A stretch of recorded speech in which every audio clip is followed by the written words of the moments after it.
Então, boa tarde para todo mundo. A gente está iniciando, então, o nosso quarto Fórum da Economia da Funcionalidade da Cooperação 2020, né? Então, agora de forma remota.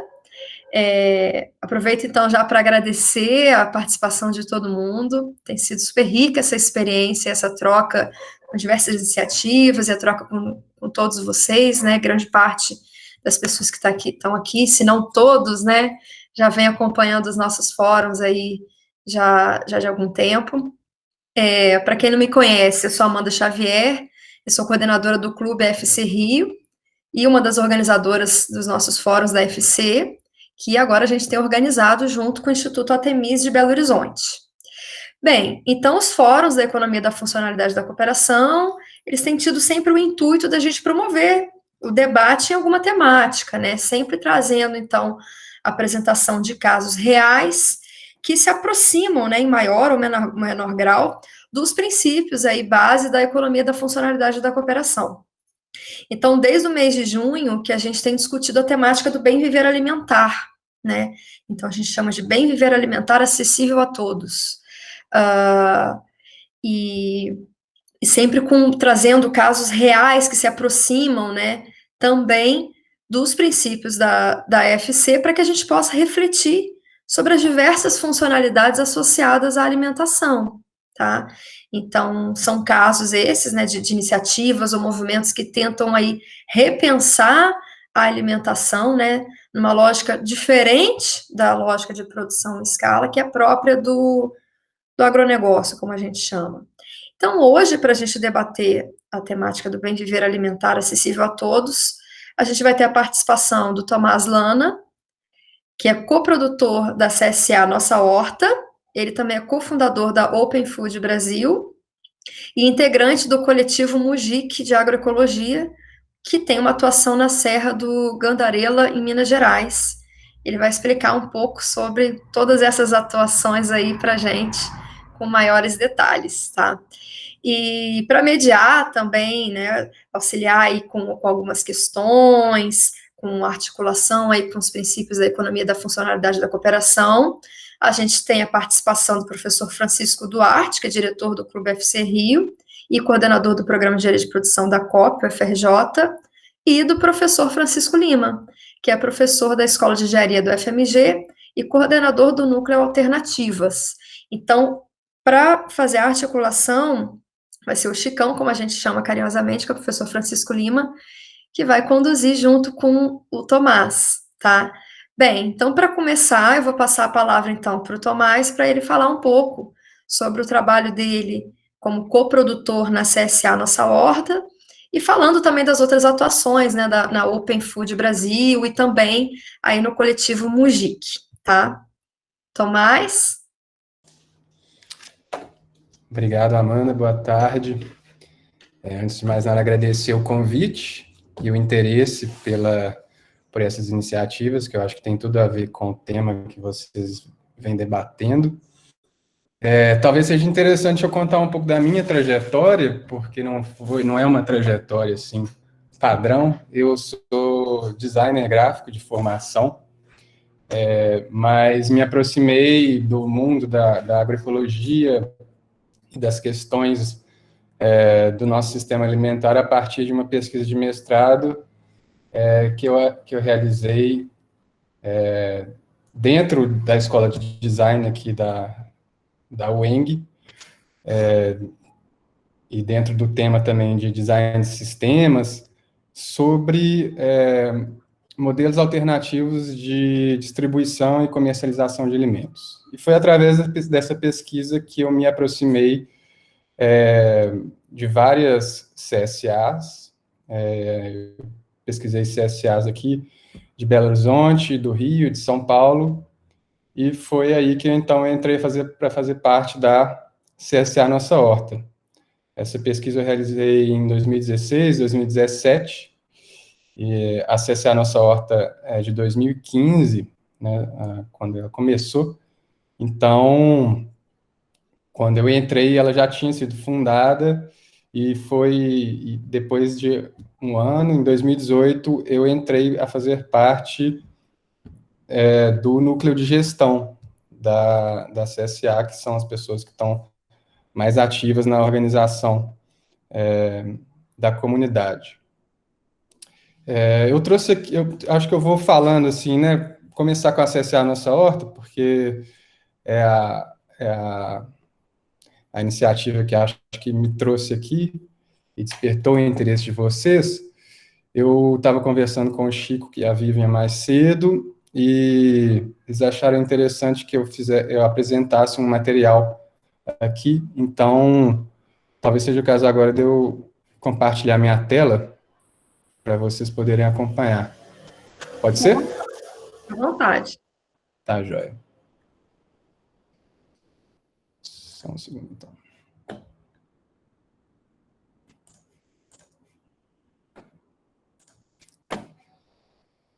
Vocês estão conseguindo ver aí? Sim, sim.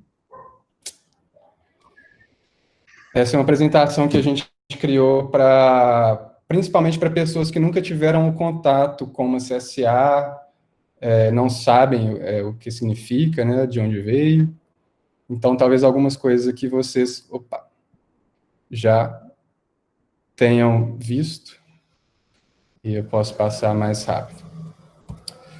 Então, a CSA, como vocês sabem, é a comunidade que sustenta a agricultura, né, essa dinâmica de comunidade em que os coprodutores são financiadores de uma produção. Aqui na CSA Nossa Horta, a gente tem 3 produtores fazendo parte do nosso grupo, é o Edson, de Ravena, Sabará, o Lucas Souza, do Projeto Vista Alegre, em Capim Branco, e o Lucas Machado, de Florestal. Esses 3 produtores, eles nos enviam cestas com produtos agroecológicos semanalmente, em troca de um compromisso, né, e de uma contribuição financeira mensal dos coprodutores, e também do próprio trabalho dos coprodutores de organizar a comunidade. Essa parte da apresentação é onde a gente fala um pouco dos problemas, né, do nosso sistema alimentar, que, né, são tão óbvios que a gente às vezes até fica cansado de ver notícias sobre tudo aquilo que acontece de errado com o nosso modelo de produção e distribuição de alimentos. Então, vou passar direto aqui para o benefício, né, o que seriam os benefícios desse sistema para o produtor, que inclusive são benefícios que a gente vem observando aqui na prática, porque os 3 produtores que trabalham com a gente manifestam, né, porque alguns deles, principalmente o Lucas Machado, de Florestal, e o Lucas Souza, do Projeto Vista Alegre, eles trabalham com outros canais de escoamento da produção também, mas, segundo eles, a CSA é, de fato, assim, o modelo ideal de escoamento da produção deles, porque é um modelo onde eles têm essa garantia de uma renda fixa, onde eles conseguem saber exatamente o que eles têm que produzir para suprir a demanda da comunidade. É uma comunidade que compartilha dos riscos de produção, então, se por acaso eles têm uma perda por conta de alguma intempérie, alguma praga, a comunidade toda compartilha dos riscos dessa perda, então eles não deixam de receber por isso. E, como eu disse, tem essa demanda pré-determinada da comunidade, e isso evita muito o desperdício, como eu vou falar aqui a seguir. Para quem consome, os benefícios são conhecer a origem dos alimentos e como eles foram produzidos, né, ter esse contato direto com o produtor. A CSA Nossa Horta, ela promove eventos que levam os coprodutores até a horta, para eles conhecerem a produção e ter esse contato olho no olho com os agricultores. Os preços mais acessíveis em relação ao mercado de orgânicos, porque a CSA Nossa Horta não é um intermediário, então os produtos podem ser vendidos a um preço mais acessível, e ainda assim justo para quem produz, e a oportunidade também de estar em um grupo e de construir algo em conjunto, né, que é algo que os coprodutores também manifestam muito como um dos benefícios de fazer parte da comunidade. Para a sociedade, então, como eu disse, tem a vantagem da diminuição do desperdício, porque tudo que é produzido tem um destino certo, né? As cestas que porventura não são entregues, né? Às vezes um coprodutor não consegue buscar ou viajou, elas são doadas. A gente tem algumas parcerias com institutos que recebem esses alimentos. O incentivo à agricultura familiar, à economia local, o incentivo a práticas de cultivo ambientalmente sustentáveis e a redução das distâncias percorridas pelo transporte dos alimentos. Na CSA Nossa Horta, a gente trabalha com 2 tamanhos de cesta, a cesta individual, que tem 6 itens, e a cesta família, de 10 itens, e essas cestas, elas têm um padrão. Então, toda cesta tem que vir com um legume, no caso da cesta individual, né, um legume, uma erva ou tempero, uma raiz, uma fruta, uma punk, que são as plantas alimentícias não convencionais, e uma folhosa. E na sexta família, dobra essa quantidade, mas continua uma fruta, e uma punk. A gente trabalha também com uma dinâmica de estágios de produção. Então, quando o produtor ele entra para fazer parte da CSA Nossa Horta, ele começa no estágio 1, e à medida que ele vai introduzindo no cultivo técnicas de cultivo agroecológico mais avançadas, ele tem o direito de passar de estágio. A gente faz uma dinâmica em que os coprodutores vão visitar a horta, eles podem verificar ali o que o produtor vem fazendo para produzir alimentos de uma qualidade melhor, e aí, por fim, existe uma votação para, digamos assim, aprovar a passagem de estágio do produtor para o próximo estágio. E aí o produtor ele tem direito a receber mais por aquilo que ele entrega. Então, há um acréscimo de valor na mensalidade, e o produtor passa a receber mais pelo alimento que ele entrega, que consequentemente, vai ser um alimento de melhor qualidade, por ele estar usando técnicas mais avançadas. A gente trabalha com um técnico agrícola, que ele faz também o acompanhamento da produção do produtor, então ele consegue fazer análise de água, análise do solo, e ele consegue entender se o produtor, de fato, está seguindo os critérios que a CSA Nossa Horta tem de produção. A gente segue um modelo de produção agroflorestal, então, no terceiro estágio, para passar para o terceiro estágio, esse produtor ele tem que ter uma produção em modelo agroflorestal já mais avançado. As entregas dos alimentos são feitas todo sábado, semanalmente, e a gente tem aqui diversos pontos de entrega em Belo Horizonte. Parte dessas entregas são feitas por bicicletas, entregas mais centrais, e algumas entregas são feitas em pontos em que o coprodutor vai coletar o alimento, e outras são feitas em domicílio, né, o coprodutor ele paga uma taxa a mais para receber em casa.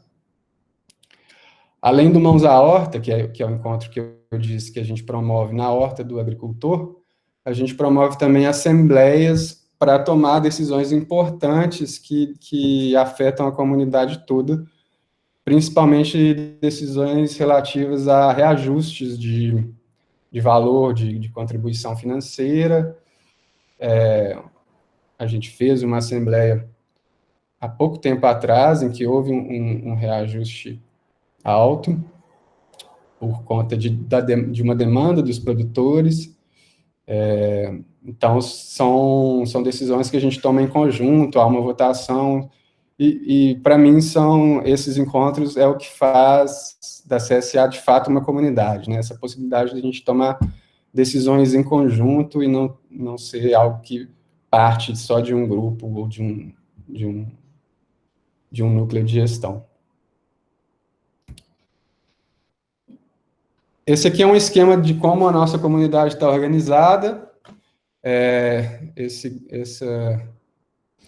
Esse é o núcleo de gestão, que é composto por uma secretaria geral, que é uma pessoa que ela faz o trabalho diário de organização da comunidade, então, receber, ler, responder e-mails, receber novos coprodutores, fazer a virada, que a gente chama de virada quando tem a entrada de novos coprodutores, mês a mês. E essa pessoa, ela é remunerada, ela tem uma remuneração, que é a única pessoa que é remunerada financeiramente dentro do núcleo de gestão. Todos os outros membros do núcleo não são remunerados, mas eles têm isenção no pagamento da mensalidade da CSA. E, além da secretaria, o núcleo ele é dividido em grupos de trabalho. Então, a gente tem pessoas responsáveis pela logística, pessoas responsáveis pela produção, que estão em contato direto com os produtores, verificando, por exemplo, se as cestas estão vindo com o padrão correto, se a qualidade dos alimentos está de acordo. Existe um grupo para organizar os eventos da CSA, um grupo da comunicação, que é responsável por redes sociais e comunicação em eventos, e um financeiro. Os apoiadores, todos esses membros são coprodutores também, recebem a cesta. Dentre os coprodutores também existem alguns apoiadores que recebem desconto na mensalidade e eles contribuem com atividades esporádicas. Então, por exemplo, o site da CSA, o registro de um vídeo, fotografia, são coprodutores que às vezes são profissionais nessa área, né? Então, que a gente pode chamar para nos ajudar para criar alguma peça gráfica ou realizar uma tarefa específica. A gente também tem o técnico agrícola, que é alguém formado, que nos ajuda a ter essa interlocução com os produtores e também consegue dar um apoio para os produtores, um apoio mais técnico mesmo. E a gente tem um braço da CSA, que é a CSA Produtos, que seriam produtos que a gente recebe de outros fornecedores, de outros produtores, para complementar a cesta. Então, geralmente são produtos beneficiados, como café, compotas, leite, queijo, que vem para complementar a cesta e os coprodutores podem escolher e incrementar. Esses são nossos 3 produtores, o Lucas Souza, de Vista Alegre, o Lucas Machado, de Florestal, e o Edson, de Ravena. São 3 produtores com perfis muito diferentes. O projeto Vista Alegre é um projeto que tem mais recurso para investir, então tem uma escala de produção já um pouco maior do que as outras 2, tem mais pessoas trabalhando na horta, então é uma produção que consegue escoar, por exemplo, para supermercados aqui em Belo Horizonte. Então tem uma estrutura mais bem estabelecida. A horta do Lucas Machado, de Florestal, é uma referência em sistema agroflorestal. Ele, além de distribuir, de produzir alimentos, ele dá cursos por todo o Brasil, ensinando o cultivo nesse modelo. Então, é muito interessante receber os alimentos deles, porque a gente percebe uma diferença. A cachorrada latindo aqui, eu vou até fechar a janela, senão acho que vai ficar chato.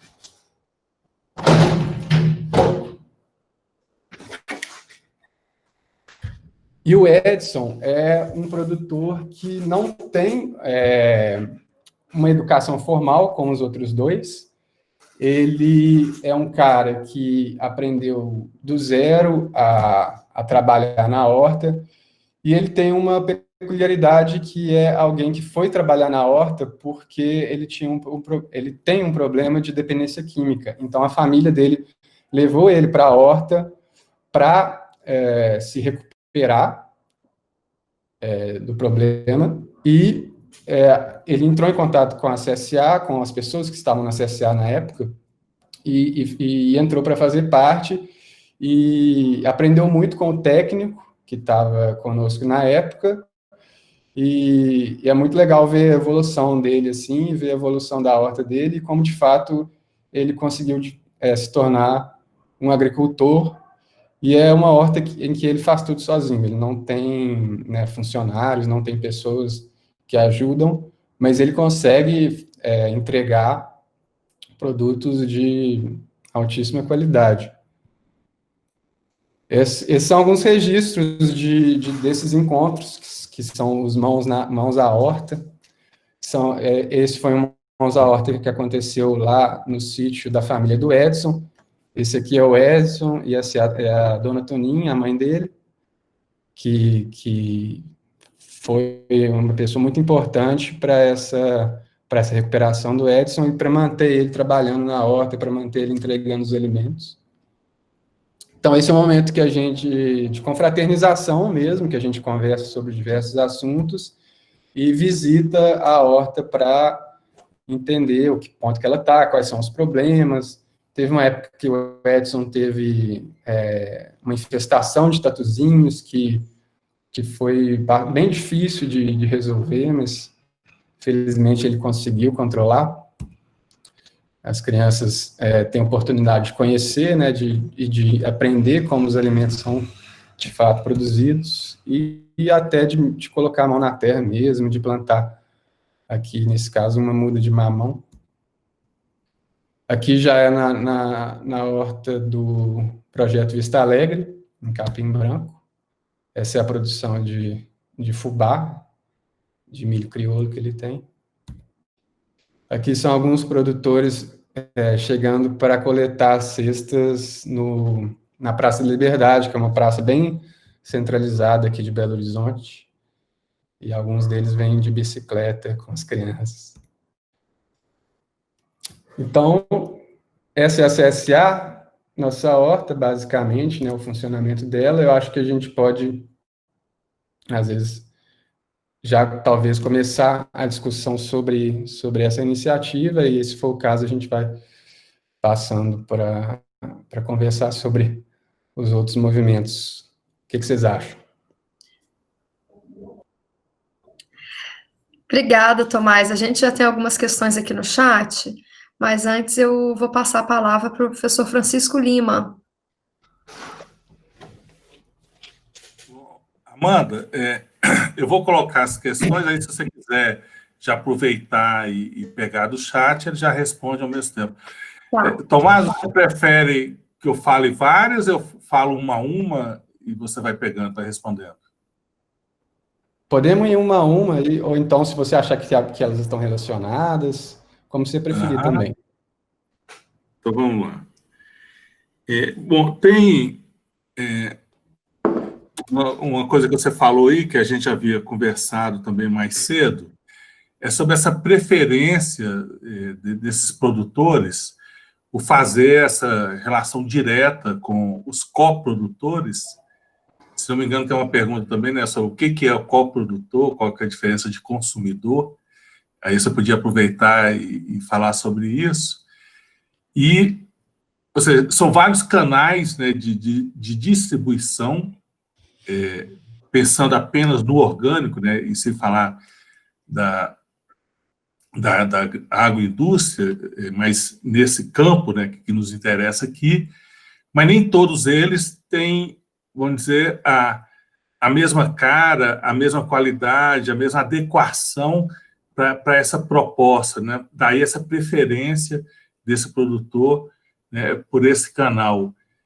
Então, quais são as dificuldades e por que a razão dessa preferência? Aí depois eu teria questões sobre a profissionalização, sobre o modelo econômico, mas pode deixar para depois. Beleza. O que a CSA nossa horta propõe, e as CSAs em geral propõem, é mudar esse paradigma de produção e consumo, né? Então, por isso que, ao invés de chamar os membros consumidores de consumidores, a gente chama de coprodutores, porque a gente quer incentivar uma lógica de parceria. Então, o coprodutor, ele não está só trocando dinheiro por alimento, ele está financiando uma produção que, de uma maneira geral, é uma produção de todo mundo, apesar de... em alguns modelos de CSA, de fato, a terra é uma terra que as pessoas adquirem em conjunto. Esse não é o nosso caso, mas a ideia é que os coprodutores se sintam donos também, de uma certa forma, dessa produção e sejam capazes de contribuir com a comunidade, não só financeiramente, mas também com o próprio trabalho, seja de organização, seja de alguma outra forma. Então, é justamente para quebrar essa lógica, e que é uma lógica que promove muito essa desconexão, né, entre quem produz os alimentos e quem consome, para uma lógica de parceria. Então, acho que essa é a principal diferença. E o que a gente recebe, né, de relato dos produtores é que, e que a gente percebe também com produtores que não fazem parte da CSA Nossa Horta, é uma dificuldade de entrar no mercado tradicional, né, de grandes sacolões, supermercados, conseguir vender, receber um valor justo pelo preço, pelo trabalho, pela produção dos alimentos, porque esses supermercados, como a gente conversou anteriormente, muitas vezes têm uma política agressiva de preços, então eles exigem que o produtor venda um produto por um preço muito baixo, e ao mesmo tempo, para o consumidor, esses produtos são vendidos a um valor muito alto, então não é vantajoso nem para quem produz, nem para quem consome. E, além disso, o produtor ele tem que atender a uma demanda também de escala dos supermercados, e nem todo pequeno produtor consegue atender a demanda. Eu diria que a maior parte dos pequenos produtores não consegue. Né? Na CSA, como eu disse, só o Lucas Souza, de Florestal, consegue atender essa demanda, mas porque ele já tem uma estrutura e uma capacidade de investimento muito maior. Ele talvez poderia ser considerado até um médio produtor, nesse caso. Mas mesmo ele valoriza muito o fato dele poder ter esse contato direto com quem consome os alimentos dele, poder ter uma troca, né, poder conversar com as pessoas, poder saber o que elas estão achando do alimento que ele produz.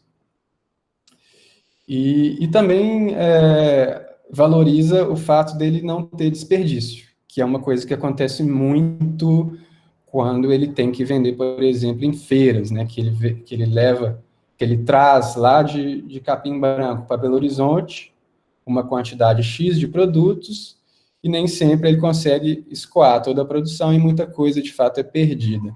Então, evitar esse desperdício é algo que esses produtores valorizam muito, porque é um trabalho que eles tiveram, né? Ver o seu trabalho desperdiçado, acho que não é legal para ninguém. Então, acho que esses são os principais motivos deles preferirem esse modelo de escoamento aos tradicionais. Não sei se responde essa pergunta. Não, está ótimo. Acho que o pessoal deve ter outras perguntas aí, depois você pode aprofundar. Agora, entrando no coletivo CSA, no grupo gestor, você falou que a secretária é a única que é remunerada. Isso. A gente tem informação que tem algumas CSAs que tem isso como um princípio. Eles não querem profissionalizar, porque acham que a autogestão é que é o mais interessante.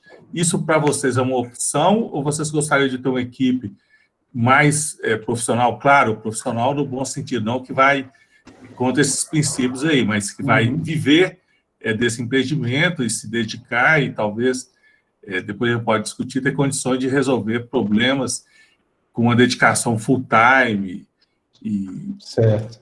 E talvez não trabalhando tanto, porque eu sei que vocês trabalham, né, mais Sim. do que a jornada normal. Muito do trabalho que é realizado dentro do núcleo de gestão é um trabalho voluntário, apesar da gente ter essa troca, né? Então, não é totalmente voluntário, então semi-voluntário, porque a gente recebe as cestas toda semana. A gente não tem essa intenção de profissionalizar as pessoas que estão realizando esse trabalho, mas a gente acha que elas devem ser remuneradas na medida do possível. A gente acha que, na medida que a gente conseguir remunerar todo mundo que está prestando um serviço para a comunidade, a gente vai remunerar. Isso não quer dizer que a gente vai estar profissionalizando ou criando uma lógica de mercado dentro da comunidade. Simplesmente é um reconhecimento, né, do trabalho que a pessoa está realizando e reconhecimento também do fato de que as pessoas dedicam muito tempo para a comunidade e tempo que é um tempo precioso. Então, a remuneração financeira faz parte desse reconhecimento. Mas a CSA, por exemplo, ela tem um ideal inclusive, de revezamento. A ideia é que, a cada 2 anos, o núcleo de gestão ele seja trocado. Isso já aconteceu uma vez na CSA, então, o núcleo de gestão, que era composto pelos fundadores da CSA Nossa Horta, ele já mudou completamente, já não é mais o mesmo. Houve um momento em que houve uma espécie eles passaram a tocha, digamos assim. E aí foi o momento, inclusive, que eu entrei para o núcleo de gestão. E a ideia é que isso venha acontecer novamente, que no meu lugar entre uma outra pessoa, no lugar de quem está fazendo a logística entre outra pessoa. E a ideia é que esses novos membros tragam uma energia nova, tragam ideias novas, e o grupo não fique, né, sempre nas mãos o funcionamento não fique nas mãos de um grupo restrito, né? E quem quiser ter a oportunidade de participar e de estar mais envolvido com o grupo, tem essa oportunidade. Então, eu diria assim que o núcleo de gestão ele é composto por umas 5 pessoas que estão mais ativas, mas ele é um grupo também ampliado, porque muitos dos coprodutores colaboram esporadicamente com diversas atividades, diversas tarefas que têm que ser realizadas para a comunidade funcionar. Então, até por isso, a profissionalização não é um grande objetivo nosso. Bom, aí, caminhando em direção aos coprodutores, né, que estão mais em torno aí desse núcleo central,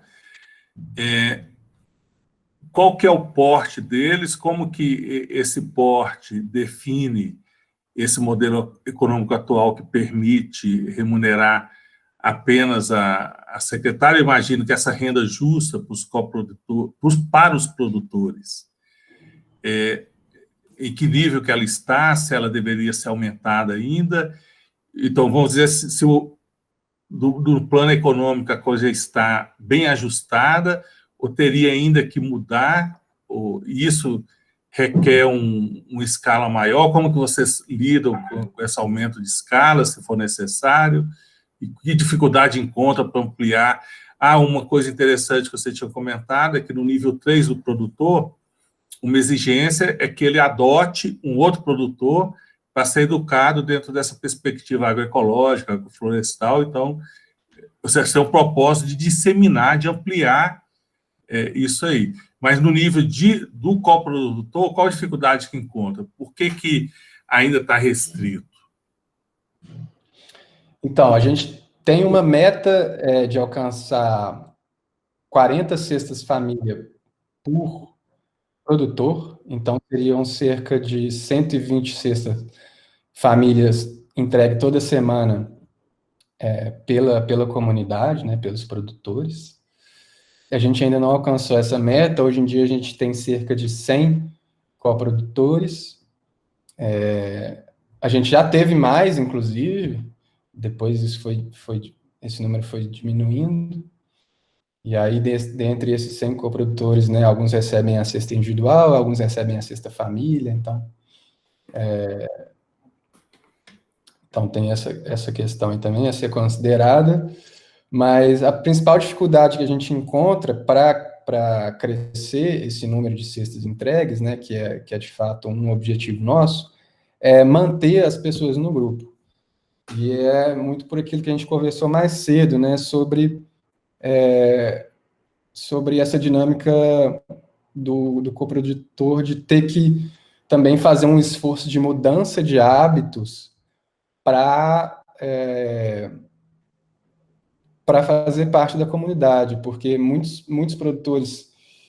coprodutores que entram na comunidade, de fato, não introjetaram a ideia da CSA de mudar esse paradigma, então eles ainda se enxergam como um cliente que está recebendo um produto, e eu e os outros organizadores como prestadores de serviço, então eles ainda se colocam nessa posição,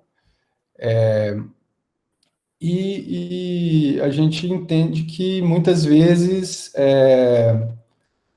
são pessoas que não estão dispostas, por exemplo, a não poder escolher aquilo que vem na cesta, porque a cesta tem um padrão, como eu falei, né, mas as pessoas não podem escolher exatamente que espécie de produto que vai vir.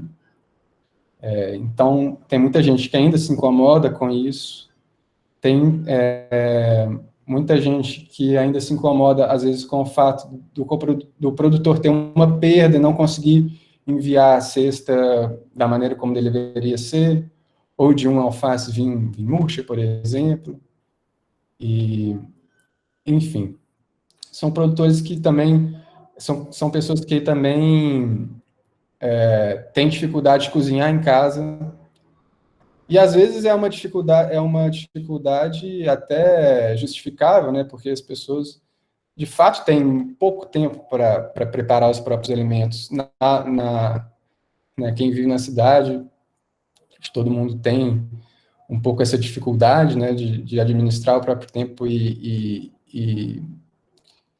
para preparar o próprio alimento. Então, tem muita gente que não consegue se adaptar, não consegue adaptar a rotina do dia a dia. E muita gente também não está preparada para consumir alimentos que geralmente não consome. Então, a gente, por exemplo, como eu disse, né, a gente entrega PANCs, que são as plantas alimentícias não convencionais. Então, a gente entrega, por exemplo, mamão verde, que é um produto que as pessoas não estão acostumadas a consumir, não sabem preparar, e não querem fazer, às vezes não querem ter o esforço de correr atrás de uma receita, de perguntar como que é feito. Então, quem permanece na comunidade são justamente essas pessoas que são mais proativas e estão preparadas para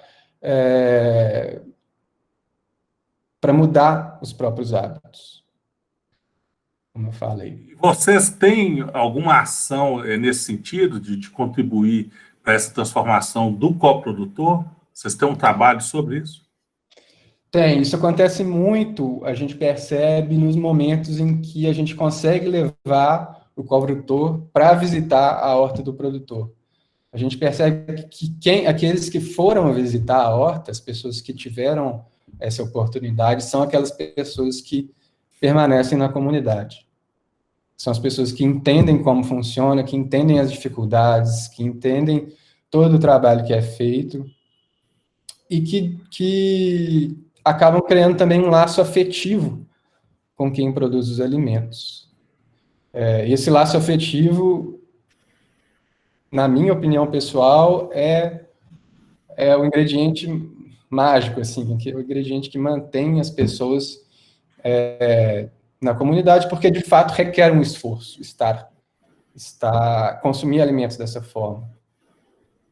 Então, esse laço afetivo é muito importante. E essas visitas que são feitas, elas fazem parte também, claro, da construção desses vínculos, né, desses laços aí que você comentou, mas ela faz parte também, essas visitas faz parte também do modelo econômico, elas são remuneradas, ou é apenas as cestas é que são? Apenas as cestas. Essas visitas, elas acontecem esporadicamente, aconteciam, né, agora não mais, depois da pandemia, mas elas eram encontros bem informais, assim, era um fim de semana em que o produtor abre as portas mesmo da própria casa para nos receber. A gente compartilha a localização com as pessoas e cada um pega seu carro, a gente organiza caronas. Às vezes o produtor pede uma pequena contribuição para organizar um café da manhã, ou nós organizamos um café da manhã coletivo, cada um leva uma coisa. Então, são encontros bem formais, não fazem parte do modelo de negócio, sempre a gente não sei nem se esse é o termo mais adequado, mas a ideia é que seja isso mesmo, né? Um encontro quase como se fosse um encontro de família, assim. Ótimo. Fernando, Amanda, você quer colocar outras questões aí? Sim, eu peguei questões aqui do chat. Então, se você puder explicar um pouco para a gente, você já falou, tá, um pouco nas suas falas, mas assim, um pouco mais, como que a demanda é organizada e como e por quem são organizadas as cestas. Os produtores, eles são responsáveis além da produção, eles são responsáveis por montar as cestas. Então, a cesta de cada produtor, ela já vem separada, né, em caixas de plástico, tipo as caixas tradicionais de Ceasa mesmo. E ele é responsável também pelo frete, né, por organizar com um carreto a entrega dessas cestas no ponto de entrega principal nosso aqui em Belo Horizonte. A partir daí, a entrega ela é feita por voluntários. Então, a gente, na verdade, tem um outro profissional que faz o carreto para entrega em domicílio. Então, desse ponto principal, algumas cestas vão para entrega domiciliar e outras cestas vão para os pontos secundários, que são pontos em bairros mais afastados, né, que a gente selecionou estrategicamente para evitar que as pessoas tenham que se locomover muito para buscar as próprias cestas. E parte dessas cestas ficam nesse ponto principal. E aí os voluntários são as pessoas responsáveis, tanto por estar ali durante uma manhã, durante a manhã das entregas, para entregar as cestas, e eles fazem também uma pesagem de algumas amostras de cesta para a gente poder manter, para a gente ter um registro e ver, né, se as cestas estão vindo, de fato, no padrão que a gente determinou enquanto comunidade, né, e para poder eventualmente cobrar os agricultores, olha, a cesta não está vindo de acordo, etc. Então, os voluntários, na verdade, são os próprios coprodutores. A gente faz de uma forma que a gente faz uma escala. Então, a ideia é que cada coprodutor possa ir fazer a entrega das cestas pelo menos uma vez ao ano. E a gente acredita que esse é também uma atividade importante para que o coprodutor ele veja, né, como é feito toda a logística e também tenha contato com as outras pessoas que vão buscar as cestas e conheça quem faz parte, né, porque, de fato, são poucas as chances que a gente tem de se conhecer, são muitas pessoas e não são tantos encontros, então é um momento que a gente tem de se ver, de se conhecer, de trocar receitas, de conversar sobre as cestas. Então, acho que é isso. Bacana. E uma outra pergunta que é interessante, né? E aí, frente a isso que você acabou de explicar, né? A dúvida fica até maior sobre os principais desafios que vocês enfrentam, né? E agora, né, com a questão da pandemia, né? Quais foram os novos desafios, né? As modificações, né? Os novos desafios e de que forma que vocês foram atingidos por isso? Certo. A principal dificuldade, como eu já até mencionei, é de conseguir manter os coprodutores dentro da comunidade e fazer com que eles compreendam uma lógica diferente de distribuição e consumo, que não é a lógica tradicional. Acho que esse é o grande pulo do gato, assim. E com a pandemia, o que a gente percebeu foi, na verdade, o despertar de muitas pessoas para o fato de que é preciso mudar, de alguma forma, a maneira como a gente se organiza, né? Em diversos setores da sociedade, e um deles é a maneira como a gente produz e consome nossos alimentos. Então, o que a gente percebeu foi um interesse crescente das pessoas. No primeiro e no segundo mês, a gente teve uma entrada grande de novos coprodutores na comunidade. Então, de certa forma, houve até um impacto positivo para a comunidade, porque muita gente se despertou para isso. A gente teve que fazer algumas adaptações, é claro, seguir algumas regras de segurança, mas nada que alterasse significativamente a nossa maneira de funcionar.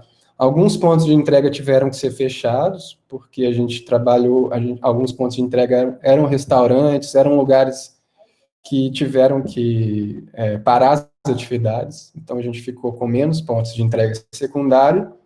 Aumentaram as entregas domiciliares, então mais pessoas passaram a receber em casa. Então, os entregadores estão tendo um trabalho maior aí para fazer as entregas das cestas.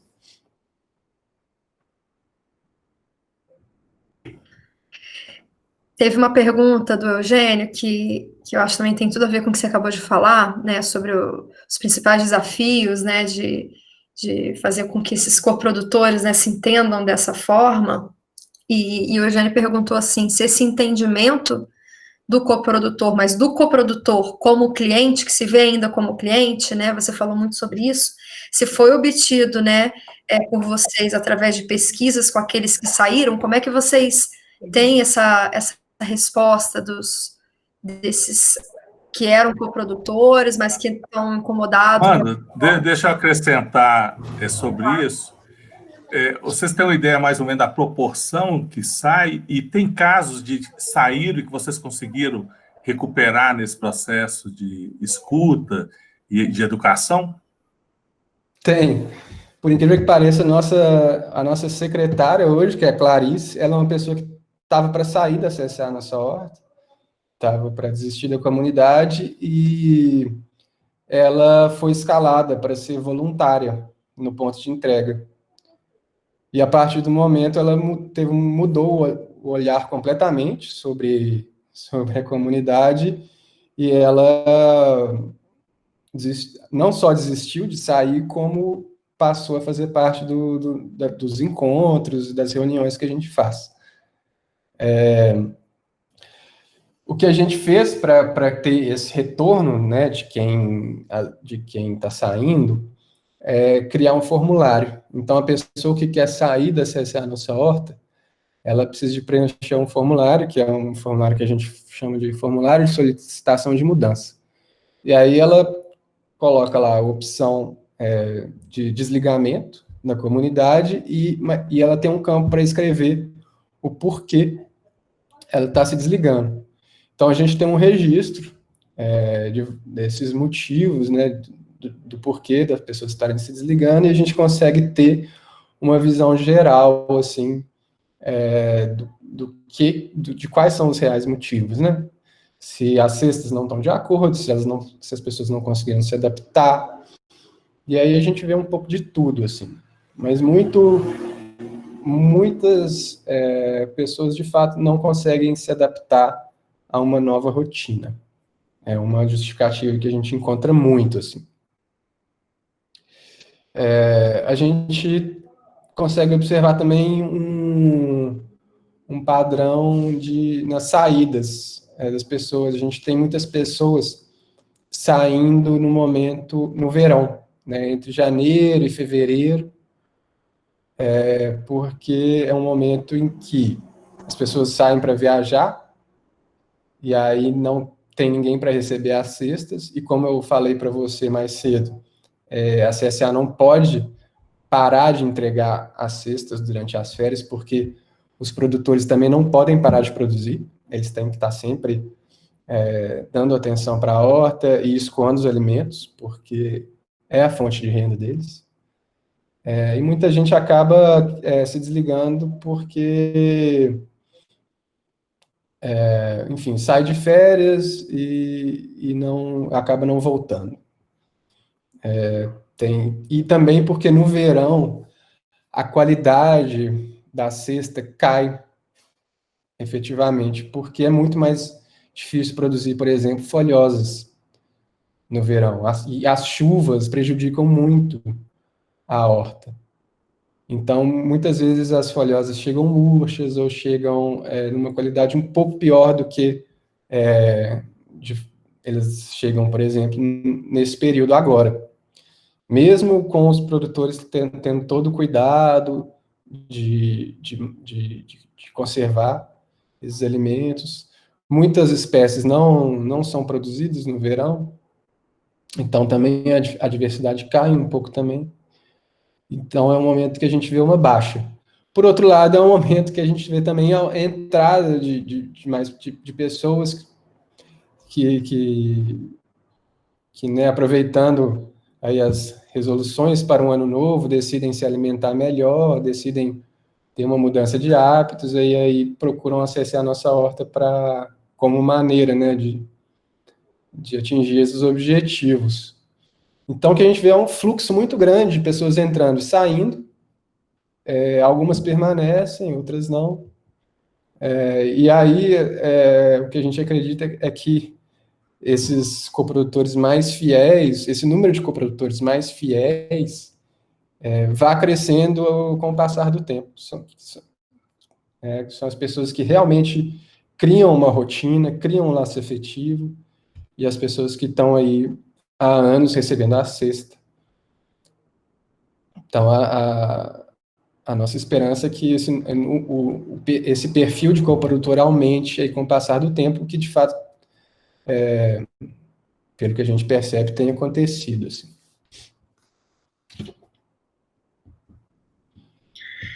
Bacana. Chico, a gente aqui no chat, eu acho que o Tomás já respondeu praticamente todas, então se você ou o Chico Francisco Duarte tiver alguma questão, a gente pode pedir para o Tomás responder, ou então a gente pede já para ele falar um pouco mais sobre, quer dizer, um pouco mais não, né, um pouco sobre também as outras experiências, né, do Open Food e do Coletivo Mujique. O que vocês acham? Acho que seria legal ele apresentar. Em relação a essa plataforma, se ela teve alguma influência nessa dinâmica com os coprodutores, ou mesmo na relação de organização da produção, que efeito que ela está produzindo? Essa entrada no mundo virtual. Tá certo. Então, eu vou falar dessa outra iniciativa que eu faço parte, que, na verdade, é uma iniciativa internacional. Ela iniciou-se na Austrália com o trabalho de uma fundação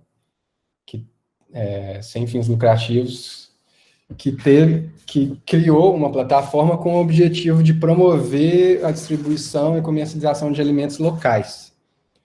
Então, essa plataforma ela funciona como um misto assim, de rede social e comércio eletrônico, voltado especificamente para comercialização de produtos alimentares. E, mais importante ainda, ela foi criada com uma licença open source, né, de código aberto. Isso quer dizer que qualquer pessoa que saiba o que ela está fazendo pode pegar esse código e replicar a plataforma em qualquer lugar do mundo. Então, ela começou na Austrália em 2015, 2014, e hoje já está em funcionamento em mais de 10 países, muitos países da Europa, mas também Turquia, Índia, que começaram a fazer a plataforma funcionar localmente esse ano também. Eu venho trabalhando para trazer ela para o Brasil também já há alguns anos, e no ano passado a gente conseguiu um pequeno financiamento da Rede de Agroecologia, que é uma ONG que trabalha com agroecologia aqui em Minas Gerais, e foi um financiamento que nos possibilitou custear a infraestrutura para colocar a plataforma no ar, fazer a tradução, né, do inglês para o português, e fazê-la de fato funcionar. E ela já está funcionando, o endereço do site é openfoodbrasil.com.br. Tem lojas funcionando aqui em Minas Gerais, umas 2 ou 3 lojas, em São Paulo, e tem vários movimentos dentro da agroecologia que estão se preparando para começar a comercializar os próprios produtos pela plataforma. Inclusive, acesse a nossa horta, porque, como eu falei para vocês, a gente tem esses produtos para complementar a cesta, que são os produtos beneficiados, ovos, café, queijo, cogumelo, de produtores que não são os 3 produtores que eu apresentei.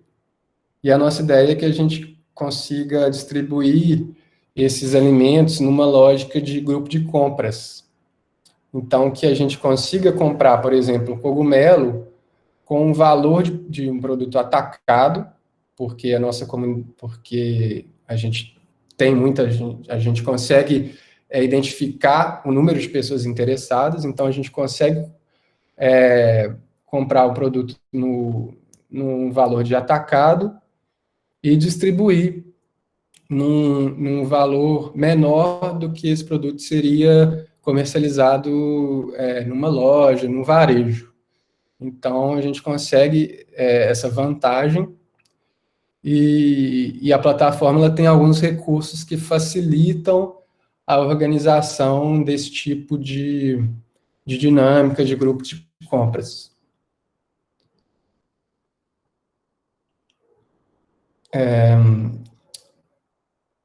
Então, assim, para o consumidor é super simples, ele entra na plataforma e ele consegue ver lá todas as iniciativas que estão próximas a ele e todas que têm uma loja funcionando.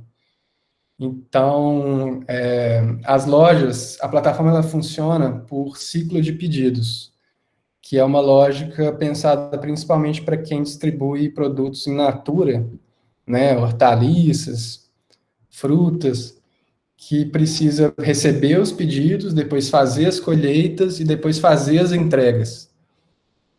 Então, ele consegue abrir o que a gente chama de ciclo de pedidos, que é um ciclo que, por exemplo, pode durar de segunda a quinta-feira, que é o tempo em que o consumidor pode entrar na ferramenta, fazer as compras. Na quinta, de quinta para sexta, a loja fecha, então as compras são encerradas, e o produtor pode, então, gerar os relatórios, né, de quem comprou, ou se ele trabalha com outros fornecedores, de quais alimentos ele tem que pedir para que esses outros fornecedores enviem, para que ele possa redistribuir. E aí, por exemplo, no sábado, ele pode fazer as entregas e reiniciar esse ciclo no domingo ou na segunda. Então, essa é uma dinâmica muito útil, principalmente para quem trabalha com horta, de fato. E para quem também não tem, às vezes, alguém especificamente que consegue estar ali se ocupando só de fazer a gestão dos pedidos. Então, o produtor, ele consegue se ele, né, se organizar, ele consegue produzir, fazer a gestão dos pedidos, escolher e entregar. Mas a plataforma ela também funciona muito bem para quem não é produtor, para quem às vezes tem só distribui, como a CSA Nossa Horta, ou como algumas iniciativas que distribuem orgânico, produtos agroecológicos, produtos locais, porque ela consegue ver, por exemplo, na plataforma, quais são os fornecedores que estão cadastrados e que estão próximos, e ela consegue trabalhar com os produtos que esses fornecedores oferecem. Então, a plataforma ela tem esse objetivo de conectar quem produz, quem distribui e quem consome, e facilitar a logística de quem produz e distribui, porque essas pessoas dentro da plataforma conseguem criar grupos e, por exemplo, criar grupos de produtores e vender os produtos em uma dinâmica de cooperativa, a partir de um perfil único. Então, isso é algo que, por exemplo, facilita muito a logística, as entregas, e quem consome não precisa de comprar em várias lojas diferentes, né? Pode ir só ali no perfil da cooperativa, vai encontrar uma diversidade maior de produtos e vai fazer uma compra só. Então, isso facilita muito também a vida de quem consome, quer fazer uma compra única de uma diversidade de produtos maior. É uma plataforma muito flexível nesse sentido, ela atende a diversos modelos de negócio, né, tanto negócios mais voltados para mais tradicionais mesmo, né, com uma lógica de mercado mais tradicional, quanto iniciativas que têm uma lógica diferente, de colaboração, como a CSA. Então, ela atende muito bem esses dois tipos aí de modelo. Acho que, eu não sei, assim, a plataforma realmente, ela tem muito recurso, então, às vezes eu respondendo as dúvidas de vocês fica até mais fácil para explicar o funcionamento.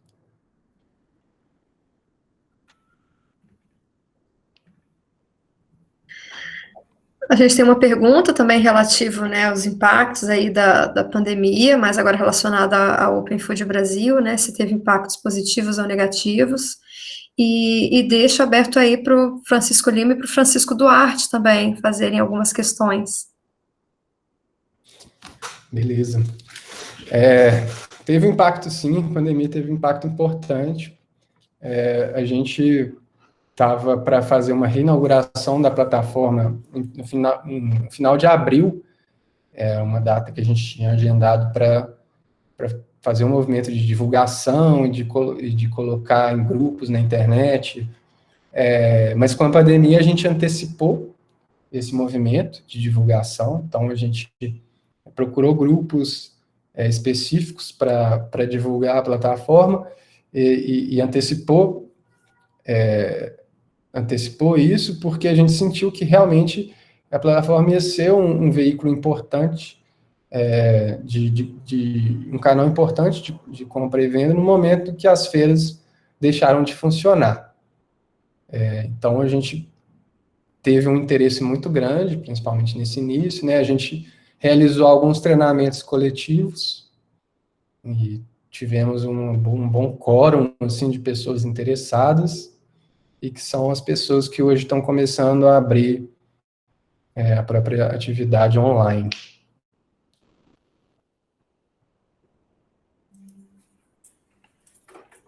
Amanda? Não, pode concluir. Pode concluir. Não, acho que é basicamente... Eu não lembro se teve alguma outra pergunta além dessa, se eu respondi tudo.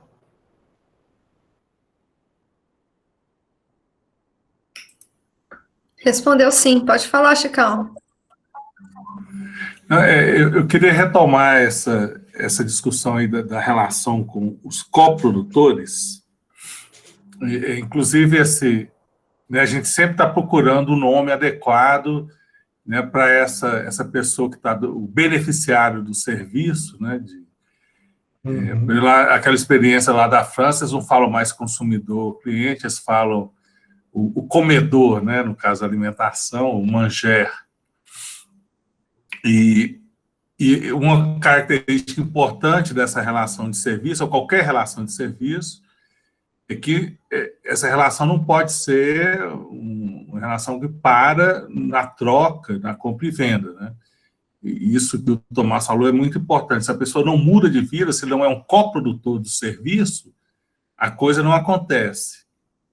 Ou acontece de uma forma mais demorada, né, com esse fluxo que o Tomás descreveu, que várias pessoas entram, alguns restam, permanecem nesse núcleo permanente, mas tem um fluxo que oscila bastante, né, de pessoas que não conseguem mudar a sua forma de vida. E tem algumas experiências que falam exatamente disso. Talvez a coisa mais importante que tem nesse processo de transformação social não é tanto os vínculos que a gente cria, as relações, as mediações através de uma rede, disso ou daquilo, da logística, mas o que faz a coisa vingar é o processo de educação, né? Nós estamos falando em reaprender a viver, de mudar de forma de vida, de forma de consumir, de alimentar-se, etc., etc.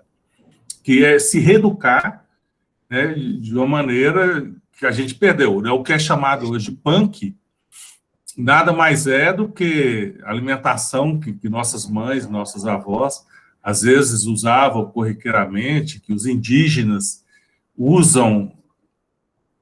Os indígenas consomem mais de 50 tipos de folhas, e a gente reduziu alface, almeirão, a gente reduziu a 5 uma diversidade cultural que sempre foi muito grande, né?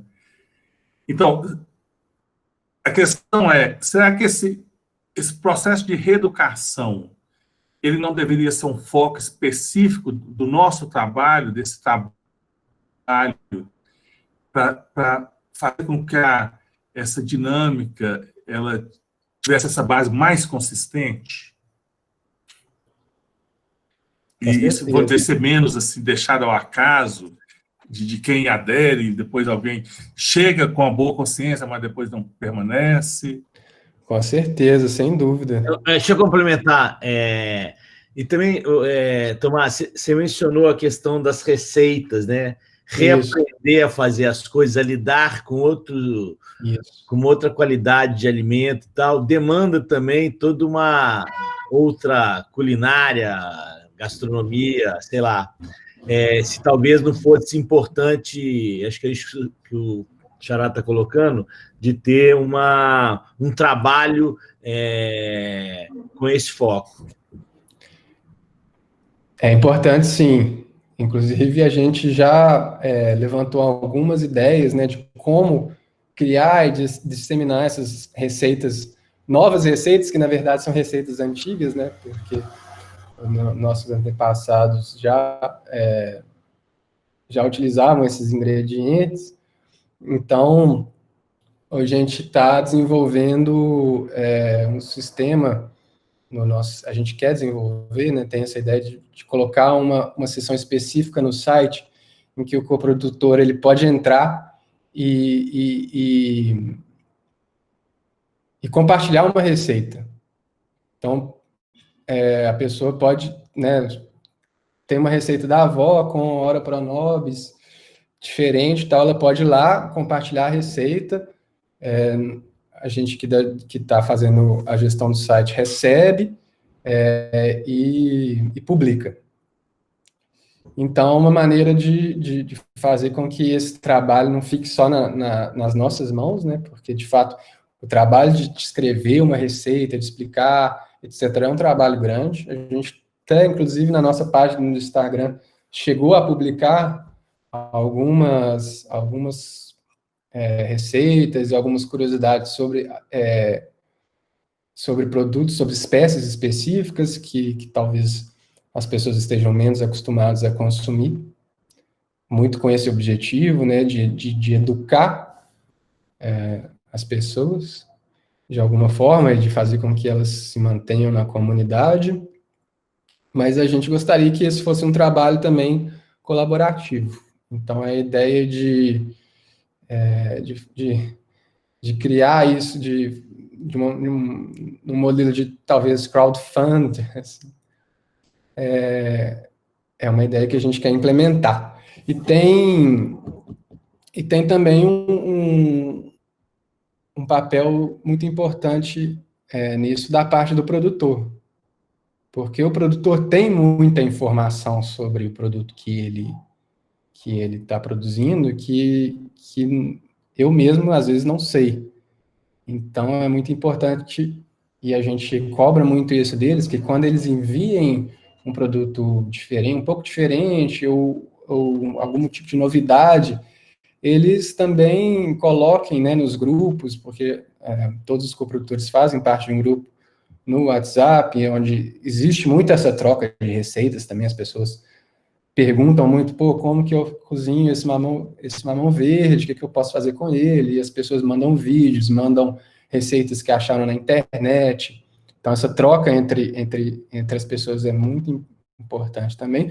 Mas o produtor, ele já envia, muitas vezes, algumas informações, curiosidades, benefícios, por exemplo, para a saúde, que, além das receitas, são motivadores, né? Motivam as pessoas a querer consumir aquele alimento para obter um benefício para o próprio corpo.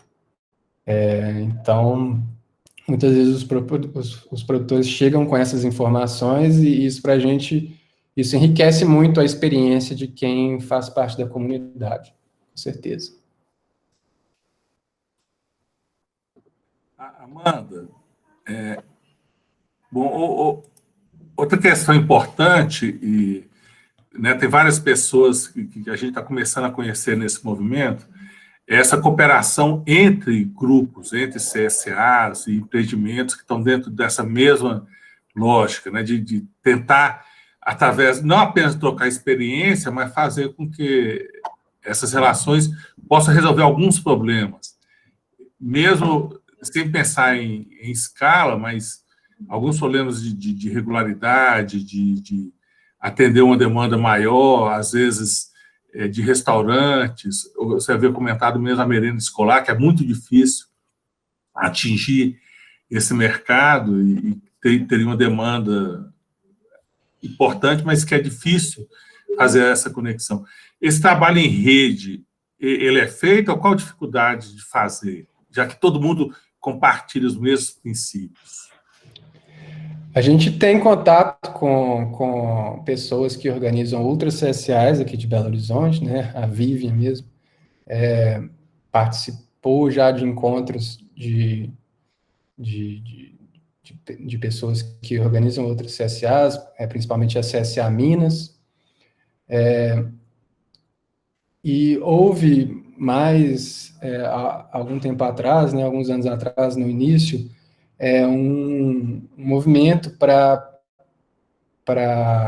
unir as CSAs aqui de Belo Horizonte e tentar estabelecer estratégias para as CSAs se consolidarem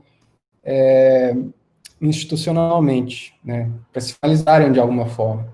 Vocês perguntaram das nossas dificuldades, e eu esqueci de mencionar que existe uma dificuldade muito grande, que é uma dificuldade institucional, porque o modelo não existe nenhum modelo jurídico atualmente, e isso a gente pesquisou, foi a fundo, conversou com advogados, conversou com contadores, mas o que a gente concluiu foi que não existe um modelo jurídico que abarque, de fato, a atividade que uma CSA se propõe a fazer. Então, o modelo de associação, né, que tem um presidente, vice-presidente, tesoureiro, que não é uma lógica que é exatamente a lógica que a gente trabalha.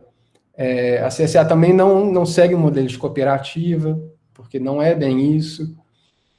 Então, hoje em dia, a CSA Nossa Horta, ela optou por se formalizar como uma associação, mas existem ainda muitos buracos que a gente fica tentando tampar de alguma forma, mas essa é uma dificuldade que ainda precisa ser solucionada e que a gente não consegue solucionar agora, no momento, por falta da existência de um modelo jurídico que atenda a nossa forma de operar. E aí é muito importante que as CSAs elas consigam se articular de alguma forma, né, para conseguir encontrar atalhos e maneiras de se formalizar, de estar, né, operando, pelo menos na maior parte, dentro da lei, né? E acho que essa cooperação é super importante, principalmente para essa troca de informação, de como fazer. E a gente recebe muito contato de pessoas que querem criar uma CSA fora de Belo Horizonte, na própria cidade, na própria cidade. Então, no interior de Minas Gerais, muitas pessoas já nos acionaram para entender como que a gente funciona, como que a gente fez para começar, como, de fato, começar uma CSA. Isso eu acho muito legal, porque não é preciso muita coisa, né? Não é preciso muito para começar. O básico é alguém que produz e pessoas interessadas em consumir. E aí as maneiras de se organizar isso e de fazer a gestão são muitas, e não existe um modelo único, né, que funciona da mesma forma para todo mundo. Inclusive, existem CSAs que funcionam de uma maneira totalmente diferente da maneira que a CSA Nossa Horta funciona, mas é importante que exista essa troca, sim, e que a gente vá descobrindo com o tempo maneiras mais eficientes de funcionar.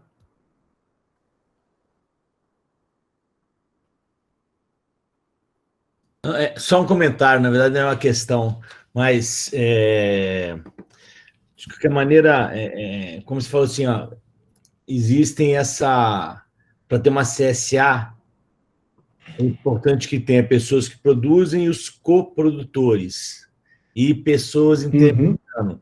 Acho que pergunta um pouco do outro xará, do outro Francisco, no sentido desse ecossistema, de ampliar essa cooperação, no sentido de ampliar também esse ecossistema. E, por exemplo, com escolas, né, com merenda escolar, com restaurantes, etc. Vocês já tentaram fazer isso? Ou essa dificuldade que você colocou com relação à regularidade da produção e já colocou algum problema? A gente fez isso com a Câmara Municipal aqui de Belo Horizonte. A gente, além das entregas semanais aos sábados, a gente tinha, né, até pouco tempo atrás, uma entrega especial que era feita todas as quartas-feiras na Câmara Municipal de BH, para os funcionários da Câmara, ou por pessoas que optavam por coletar a própria cesta ali, porque era mais conveniente, mais próximo de casa, etc. Mas essa dinâmica começou com um coprodutor que era funcionário da Câmara Municipal e que identificou um interesse nos colegas de também receber a cesta. Então, criou-se ali um ponto de entrega, num dia separado da semana, porque as pessoas não trabalham no sábado, mas que é um ponto importante, porque muitos dos coprodutores são funcionários da Câmara Municipal e recebem as cestas dela ali. Então, foi um exemplo assim, de parceria institucional que a gente conseguiu. A gente tentou fazer esse tipo de parceria com escolas também. Na realidade, a gente tem um ponto de entrega que fica em Nova Lima, que é uma cidade aqui bem próxima a Belo Horizonte, e onde tem uma escola Waldorf. E a gente tem um ponto de entrega muito próximo a essa escola. E não sei se vocês conhecem a filosofia Waldorf, mas é uma filosofia que está muito preocupada com essas dinâmicas, né, e a maneira como os alimentos chegam para a gente. Então, tem muitos pais de alunos que buscam a própria cesta ali porque ouviram falar e a gente conseguiu divulgar dentro da escola. Então, é importante, sim, ampliar essa rede, né, de parcerias, e eu acho que uma das estratégias para encontrar novos coprodutores é justamente correr atrás de grupos, em vez de correr atrás de indivíduos, correr atrás de grupos que tenham essa afinidade, que a gente acredita que tenha um perfil mais próximo ao que é o perfil dos coprodutores, das pessoas que se mantêm dentro da CSA.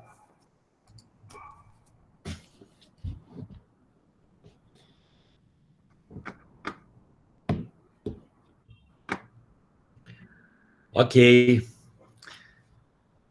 Acho que está chegando aí nossa hora. Sim. Ficou alguma pergunta por responder? No chat, não. Então, pediria agora então, para o Francisco Duarte e para o Francisco Lima, se puderem fazer um fechamento para a gente, articulando um pouco, né, com o que a gente tem debatido aí da FC. Xará, quer? Uma coisa que eu acho que chama atenção nessa experiência e coloca esse desafio, né, para a gente tem um certo controle de quem produz e que organiza o seu negócio, mas na periferia do sistema tem essa adesão dos coprodutores, né, dos beneficiários, dos comedores. Às vezes é um trabalho que a gente tem menos controle, porque algumas pessoas aderem, e aderem mais porque o trabalho de educação elas já fizeram, conseguiram fazer isso, através da sua experiência de vida. Aqueles que vão embora, a gente perde contato, né, e não tem como fazer esse trabalho com eles. Então, eu acho que isso deveria ser um ponto necessário, né, no quadro da UFC, esse dispositivo de escuta, não apenas para escutar ou para registrar opinião, mas que ele seja um momento dentro de construir soluções, claro, vão ser de formas cooperativas, porque o outro lado tem que mudar também, mas se a gente não transforma isso num trabalho de identificar essas demandas e construir as soluções, o processo ele fica meio instável, né, dependendo um pouco de outras circunstâncias da vida. Então, eu me coloco, inclusive, nessa situação. Eu sou uma pessoa convencida de toda essa filosofia desses objetivos, e até hoje não aderi a uma cesta, por causa de dificuldades de outra natureza da vida cotidiana, de ter uma certa regularidade. Então, de vez em quando, eu quebro o galho lá com o sacolão, que tem uma entrega semanal, mas não nesse esquema de regularidade, que certamente está gerando desperdício, não está atendendo o lado do produtor. E como eu tenho certeza que tem uma quantidade enorme de pessoas que têm a consciência, mas que a gente não consegue ainda criar uma solução, né, de um serviço que permita que essa consciência se transforme em comportamentos reais, de fazer essa conexão, né, que todos esses grupos estão tentando fazer. Acho que essa reflexão de não apenas escutar as pessoas, mas como construir as soluções coletivamente, de forma cooperativa, eu acho que a gente teria que investir mais, né, nesse ponto aí. É claro, a questão institucional é importante. Os franceses têm uma criatividade maior, esse problema que o Tomás falou. Então, lá tem aquela figura do SIC, né, que é uma sociedade cooperativa de interesse coletivo, que não é nem associação, nem cooperativa, nem empresa, e que junta produtores, consumidores, eventualmente o Estado, instituições, e que cria essa rede, dá essa figura jurídica em que essa coisa pode funcionar. Mas, mesmo no nível mais pragmático, né, de encontrar soluções, eu acho que a gente tem que trabalhar para ver como que essa proposta, esse modelo pode se ampliar.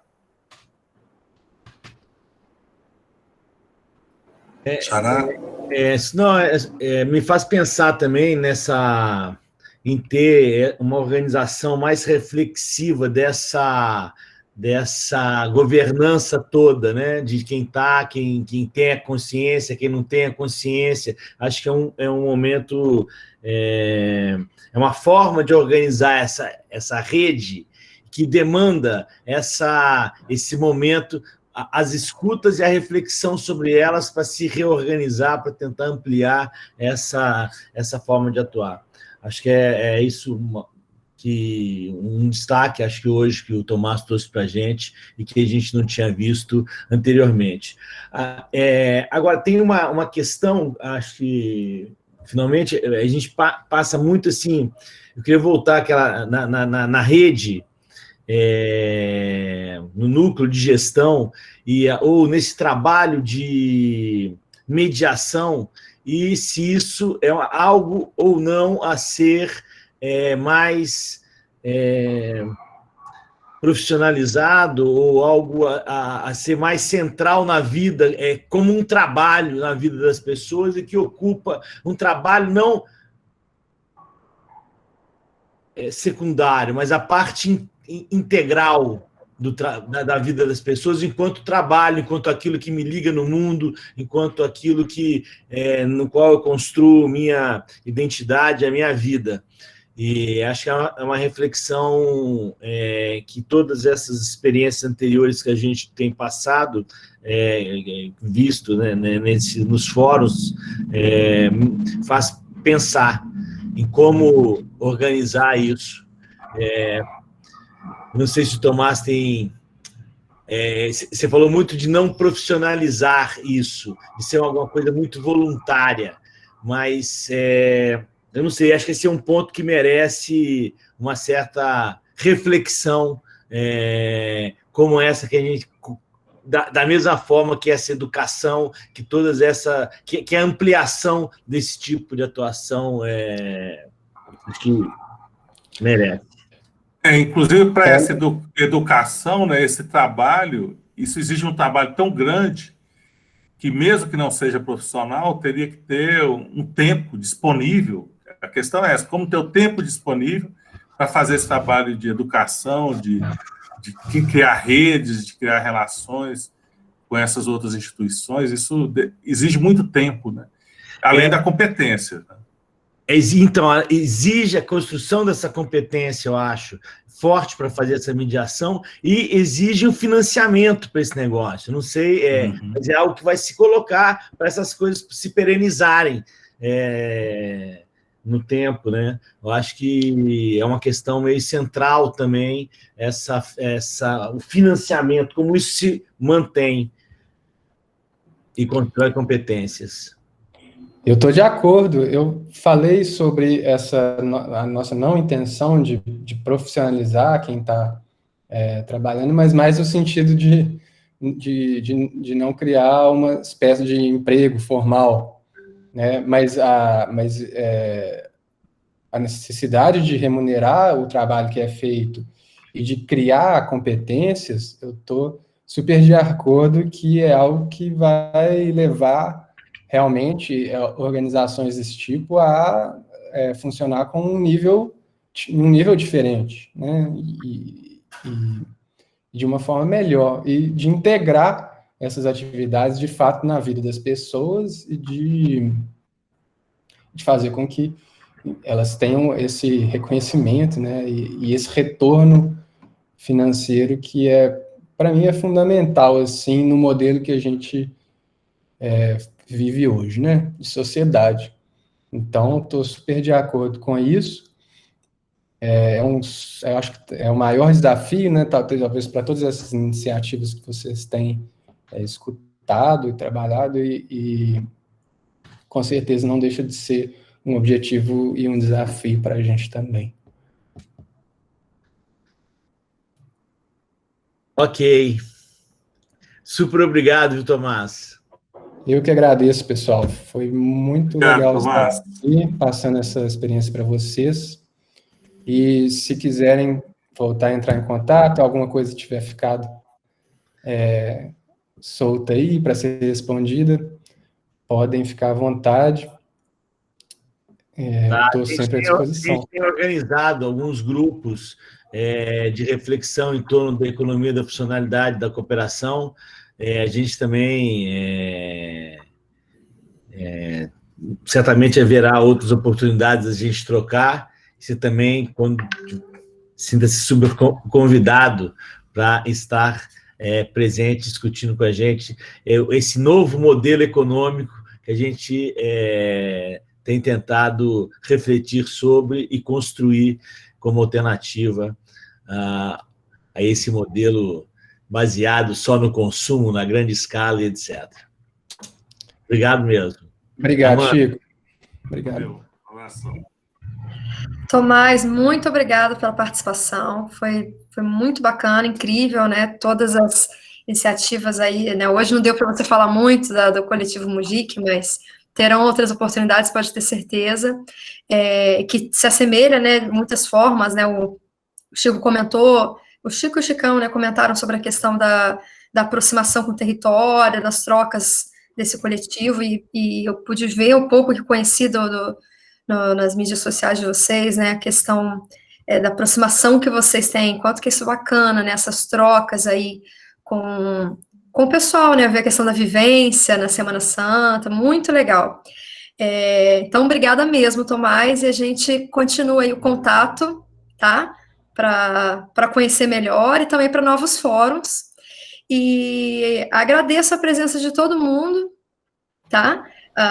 Francisco Lima, Francisco Duarte aí, pela articulação desse fórum, mais uma vez, a presença de todo mundo, e lembrando que o próximo fórum, eu acho que eu já comentei isso nos últimos, mas a gente vai ter um próximo fórum agora no dia 6 de agosto, então a gente fica aí um mês de férias, mais ou menos, né? E no dia 6 de agosto a gente retoma com o fórum, para o 5º fórum da FC 2020, nesse mesmo horário das 17 horas. Então, a Renata enviou aí para vocês o site, né, as mídias sociais do Clube FC Rio, que a gente está sempre disponibilizando aí os eventos que estão rolando não só de fórum, mas também a participação da gente lá do Clube FC Rio em outros eventos, né, webinar, lives, etc. E lembrando que os fóruns estão disponíveis agora no nosso canal do YouTube, lá do Clube FC Rio. Então, a Renata também enviou para vocês o link, então está gravado, então a gente consegue agora também enviar para o pessoal que não pôde participar aí no nosso horário, tá? Gente, muito obrigada a todo mundo, boa noite para todo mundo e agradeço aí a participação de vocês.